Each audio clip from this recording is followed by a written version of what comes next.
If you struggle with your own identity, knowing who and what you are outside of the trauma and neglect you faced, this episode is for you. I delve into the idea that in order to survive, you had to fundamentally change who and what you are. And those changes have led you to being the person you are right now. But who are you, or who could you have been beyond those experiences? What is you, and what is the trauma? And what does all of that mean? And is there any hope? I talk about this in relation to myself, in relation to my experiences working with clients, and I invite you for the journey. I have an issue with identity, and I don't think I'm alone with this issue. If you are listening to this podcast and have related to a variety of things that I've spoken about in prior episodes, you probably have some inkling of where I'm going with this. The idea that past trauma, past neglect, past mental health concerns or environmental distress causes the individual, me, maybe you, maybe someone you know, it causes them, or rather forces them, to adapt and to change to survive. This is like the classical defense mechanism, or maybe pushing down and restricting aspects of your inner self, your inner child. It's like the shadow work sort of stuff. It's all sort of related. But my hypothesis, or my sort of question, or what I'm pondering here, is that for people like me in these circumstances, we struggled or failed to discover who we are. Now, yes, every body, every person is a function of their environment and their time and, all of the different influences they have in their life, the language they are exposed to, the religion, the culture, the education. On top of that, their gender, their ethnicity, their skin color, their looks, all of these things impact how the world treats them and thus how they need to respond back to the world, obviously. But there's a range of normality that once that sort of normal, quote-unquote normal experience for a kid is exceeded, you go into pathology, you go into defense mechanisms, you go into fractured senses of self, you, for lack of a better expression, get ill. Like I said, this is a function of abuse and neglect and addiction and all of these things. As a child, you do what you can to survive. That might mean putting aside your personal wishes or beliefs or needs to help others, maybe your siblings, maybe your parents, or maybe just to get by without being noticed too much, because being noticed is dangerous and danger leads to pain. It might mean acting a certain way because that certain way gets you the attention that you need. You need in order to be seen. Human animals need to be seen, need to be comforted, need to be acknowledged. And if the only way you can get seen and acknowledged and comforted to even some small extent is to act up or act out, you might do that. Now, acting up or acting out might be rebellious behaviors, naughty person behaviors, right? Or it could be being the good boy, doing everything you can for other people. I'm trying not to pin down specific behaviors here. I'm speaking more broadly because how you learnt to respond to your situation to survive will be unique to you. But the problem is that when later on in life you are now relatively safe, you've escaped the home, you are trying to make yourself a life, interaction with potential partners, workplaces, maybe even kids, who knows? You now don't really know who you are. At least not fully. Or at least this is my experience. I tend to speak in generalizations, and maybe that's a function of this as well, but it's sometimes harder to apply all this stuff back to the self. But I'll try and be a bit more self-directed with this, so hang on for the journey. I struggle. I struggle to know who I am. I struggle to know what I want. Who am I outside of the stuff that happened to me? The classic one for me is martial arts. I've been training 20 years.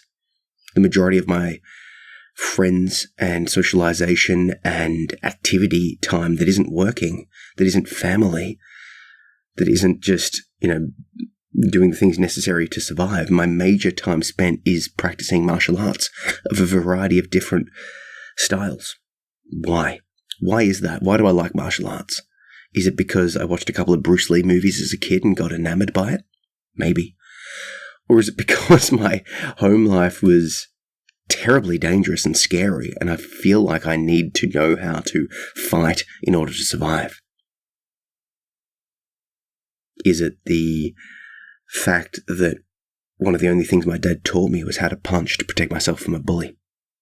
Is it a response to trauma where I'm saying to myself, never again?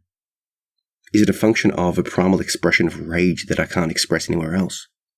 Is it a way to just move my body in a fun capacity that's a bit like a puzzle? Is it a combination? I don't know. I don't know why. And I have this niggling feeling that were I to have had a different childhood, I wouldn't be training so much. It's not, quote unquote, me. But then I come back to this initial thing of going, okay, well, obviously what everyone does is a function of their time and place on this earth.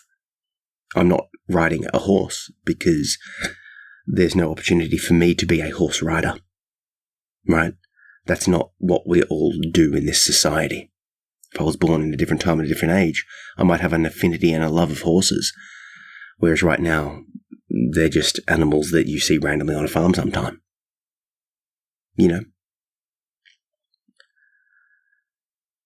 But that's sort of almost a surface level thing. My love of martial arts, my desire to write poetry. I talk and write about a variety of different things, but primarily in the categories of sex, sadness, and spirituality. And if you look through my website, you'll see a variety and collection of works down all of those different paths. But why do I talk on those things? Why do those things interest me? Well, I like knowing and understanding and dissecting why people think and act and do. Once again, that curiosity as to the nature of humanity. Where was that born? Why do I look at others and even more so at myself and try to understand why? Well, it's a pretty easy bow to draw, isn't it? If I understand why people do what they do, I can understand why people did what they did to me. And why now I'm doing what I'm doing as a response to that. How much of me is me? How much of who I am is what I am, is, naturally there, not a function of the trauma. It goes deeper. It goes deeper into the way that I look at relationships, the way that I interpret how people think or feel about me. Am I innately lovable? Am I innately loving? This is like an attachment theory sort of thing, a schema-based thing. It goes deep. I'm currently in the process of doing EMDR. And one of the lead-ins to that is to really look back at the trauma and unpick what it means for you. What meaning did you take from it? And I've been circling around a variety of different things. I'm invisible. I'm not important. But I think I've come to the crux phrase. I am abnormal. Because why else would I have been treated that way? Why else would I feel this way? Why else would I respond this way if I were not abnormal? Now, part of me logically knows the fallacy of that response, but these feelings, as I'm learning through this therapy, is or what I responded to as a young child at 8. It's a tough one to sort of process, to come to terms with.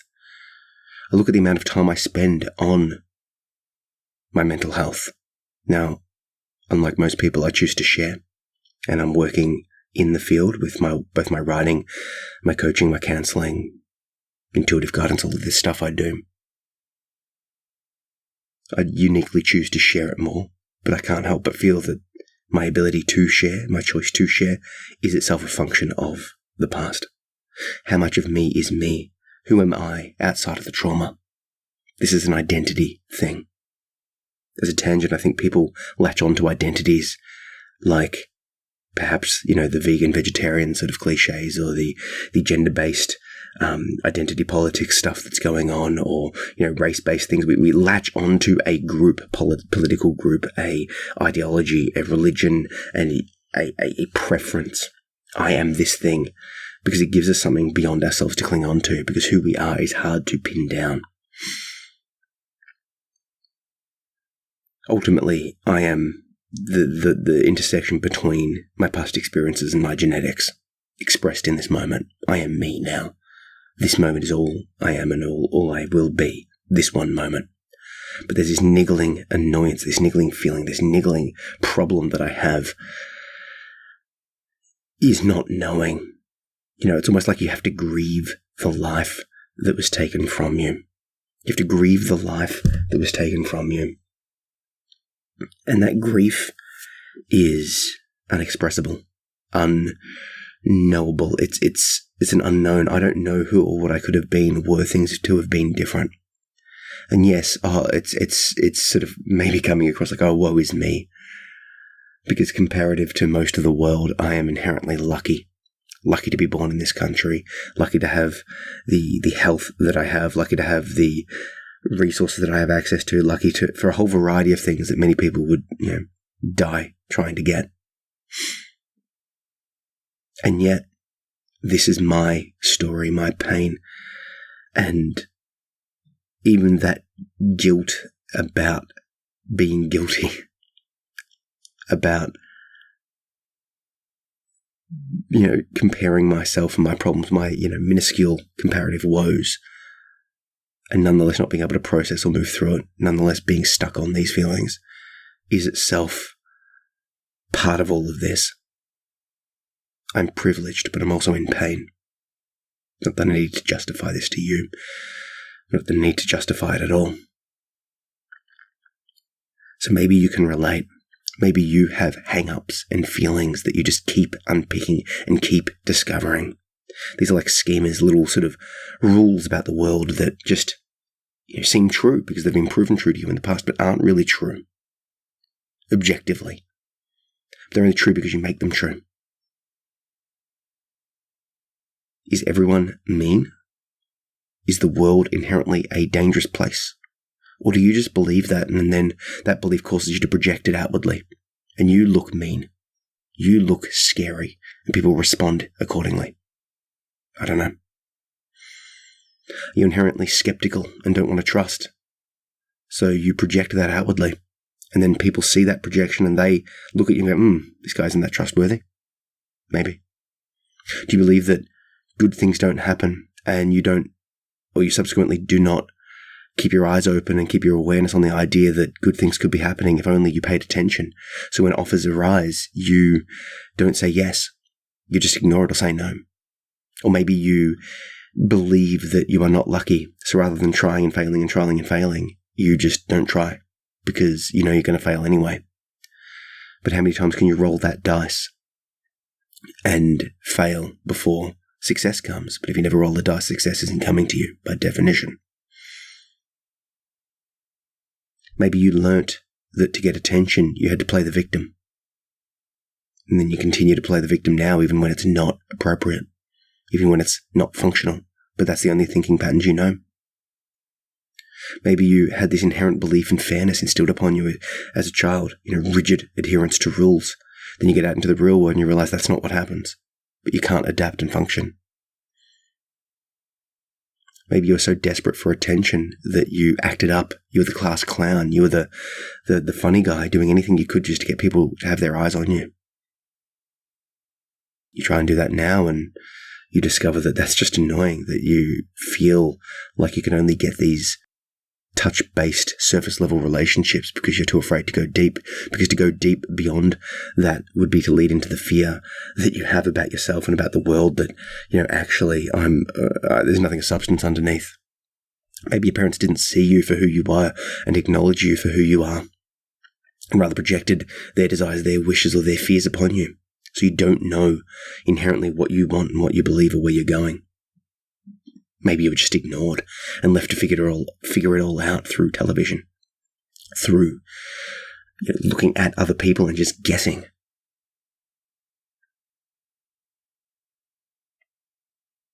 It's a scary thought, not knowing who you are.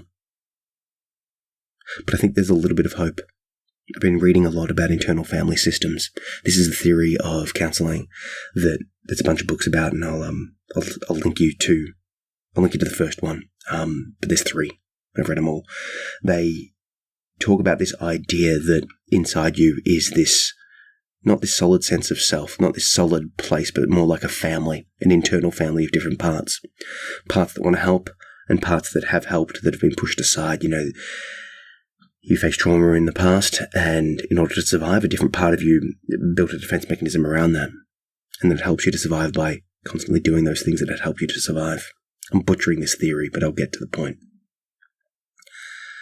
How do you deal with the pain of neglect or abuse? Well, you instill rigid rules to keep you safe. When that doesn't work and the pain comes back, you drink, you smoke, you fuck, you do a whole variety of different things to numb the pain. Because to feel it, to embrace it, to sit with the exile that was the person who dealt with all of that is too much. It talks about the idea of people that are struggling with their identity. People like me, maybe people like you. Being too enmeshed or immersed in their parts. But there is some freedom here. Internal family systems mirrors, parallels other sort of traditions, spiritual practices.